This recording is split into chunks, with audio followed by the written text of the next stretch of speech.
Testing, testing. Well, I apologize for all the noise, but we are celebrating a fourth birthday today, so it's been a little nuts. Now, I'm going to continue with this where I talked about bringing in some geometries. And you can see I've done that through Rhino Common, which is rhino.geometry, and I've used that rectangular 3D, which requires certain attributes. And also, I've brought in the distance 2 tool through Rhino Geometry and the circle. Now, those are all pretty basic, and believe me, not without trying. I was going nuts trying to actually figure out through this kind of for loop what to do with these rectangles as I brought them in and staggered them back. It was pretty simple to look at the Rhino script, and I said don't leave Rhino script syntax and work that with Rhino geometry. But of course, now I'm seeing other people do it. It's starting to make a lot of sense, and I haven't wrapped my head around the move objects with vector 2 points and with vector in Rhino Common yet. So I've tried everything I possibly could wrap my head around, and I guess it's right there in front of my face, but I can't see it. So I've done the transform, transpose, which I don't want because that inverts matrices. I tried to transform object, but I just couldn't figure it out. This one makes a lot of sense. So if I jump into here and grab all these strange geometries, those little army of forms, which I think are pretty cute, basically, if I was to take this off and run the script, if I shift that off and run here, you'll see the geometries just, now what is happening? They just popped up on the bottom. They just put all the objects down on the bottom of the square.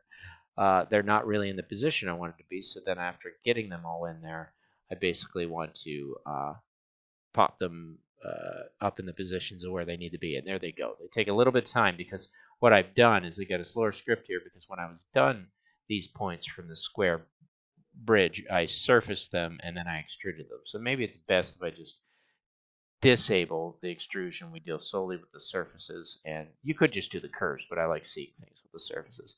So if I take this one off, it's kind of interesting because then when you run it, you're not getting any of that, but you do get that little square positioned way over here saying, okay, well, what did you want to do with me? Well, you didn't put the rectangle to all the points as they went through the iteration.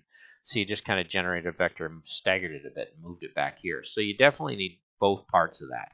Now, that seems like I kind of know what I'm doing when I'm doing that in Rhino script syntax, move objects, but I just can't find the similar functions. And I've looked into it on if anybody wants to help me out in Python or type it in, it seems like it's right there in front of me, but I'm pretty new to a lot of this, so it's just not clicking. A lot of the other stuff is, because we've been dealing with the points 3D, so it wasn't hard to go to rectangle 3D, and circle stays pretty much the same, so that was nothing big.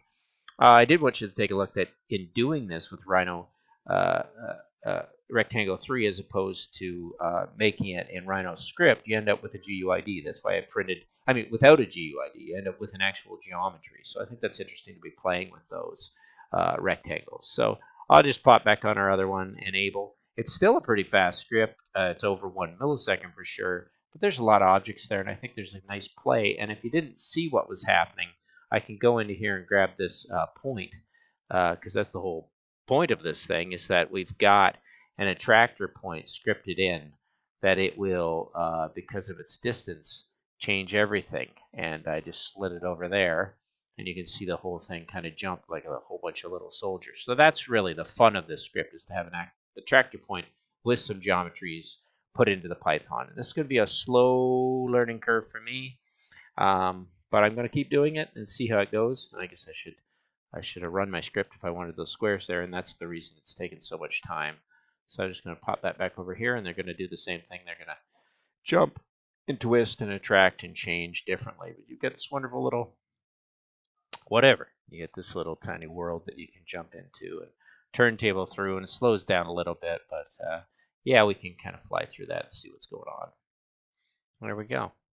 Nice to be in the middle of it. So architecturally and simulation and some VR and augmented reality with hologram could be kind of fun. Anyway, under 5 minutes, we're playing with the script. I will keep going, and the next one will be, sorry, just hesitate for a minute. We're still on inputs.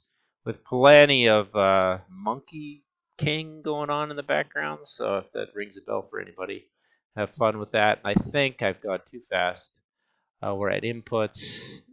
Yeah, that was inputs geometry, and we're going to go on to point clustering at this point, which could be kind of fun. And that's the same type of for loop running through. We're going to be playing with the distance in RS and converting that over to our distance 2 in Rhino Common. And I think we'll be fine with the next script going fully into Rhino Common, away from Rhino script syntax. Anyway, it's nice to see the examples are finding the value of Rhino geometry as well. Sorry about the noise in the background. I hope you can tolerate it because I've learned to.